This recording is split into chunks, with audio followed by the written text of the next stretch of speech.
The following opinions are solely those of BoatTEST.com and its test captain. Hi, Captain Steve for BoatTEST.com, and today we're going to conduct a performance evaluation and features inspection of Robalo's newest center console model, the R230. There's a definite demand for center consoles between 22 and 24 feet, which leads us to this 23-foot R230.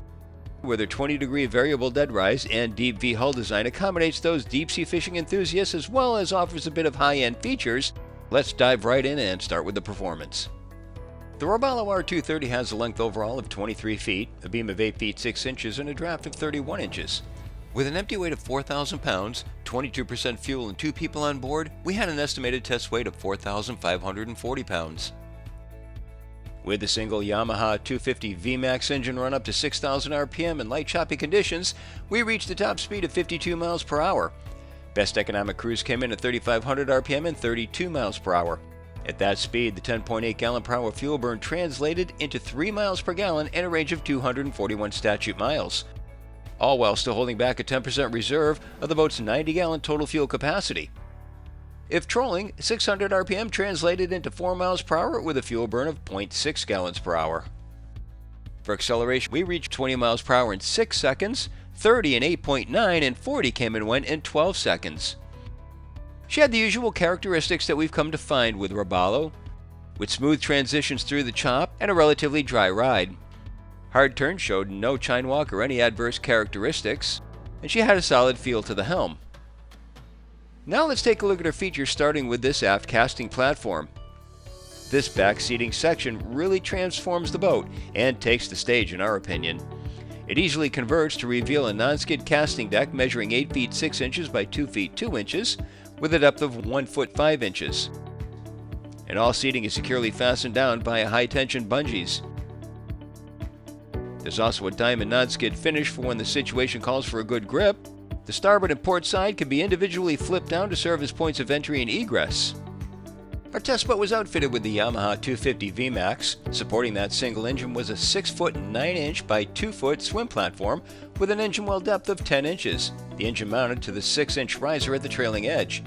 There are 6 inch cleats to either side and a swim ladder located on the starboard side beneath the hatch. Heading back into the cockpit area, we can't help but notice the optional fully bonded fiberglass hardtop, powder coated in a choice of black or white. 4 rocket launchers hang off the aft edge, while LED deck lights sit in between. Just above is an anchor light. The visibility was unrestricted all around and the windscreen provided proper protection. A forward-facing LED deck light illuminates the bow area. The R230's helm layout proved to be clean and simple. There's a custom stitched finish on the eyebrow and controls were spaced out such that we never felt cramped and searching for the controls.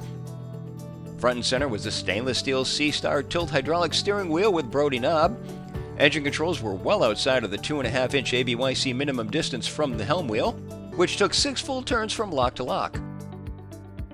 There was a single 9 inch Simrad MFD to port and LED illuminated push button switches to starboard and port. Clarion auto control was located below the Simrad MFD. To center is a custom mobile device holder. To port is a lockable compartment measuring 8 inches by 4 1/4 inches. Directly overhead and to forward is another lockable storage space.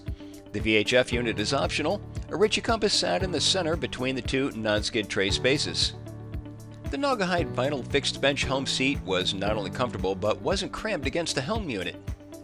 It measured 3 feet by 1 foot 2 inches, came up 2 feet 2 inches from the deck to the top of the bolster, and provided comfort both from a standing or seated position. The 2 tiers of non-skid foot shelving was a welcome addition. Located beneath the helm bench is a 72-quart cooler. It's worth noting that all accumulated water flows through the floor drains, which lead directly overboard. The stern quarter of the aft bench houses the main battery switch, along with breakers for the stereo, automatic bilge, overboard discharge, toilet, and DC main. Just to port is a 12-volt male extension cord connector. The 6 inch wide by 2 foot 1 inch high gunnel were met with a tri-toned ice blue bolster with an overall width of 10 inches, 3 inches of which being for the bolster itself. There's a combo rod drink holder and a standard rod holder just forward of that. Beneath, there are horizontal rod holders along with a pad for some reel protection. The same setup is to starboard. Continuing towards the bow and amidships are 6 inch pull-up cleat and the fuel fill.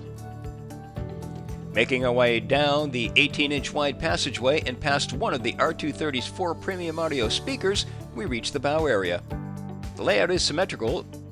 There are 2 premium speakers on either side, with 2 slide-in backrests, self-draining cup holders just aft and to the bottom. The table includes dual pedestals allowing conversion into a sun pad.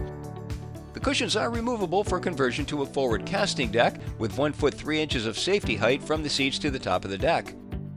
To port and starboard, the seating is outfitted with gas strut-assisted hatches, and they lift to reveal storage or bait well space, and the compartments have rubber stoppers.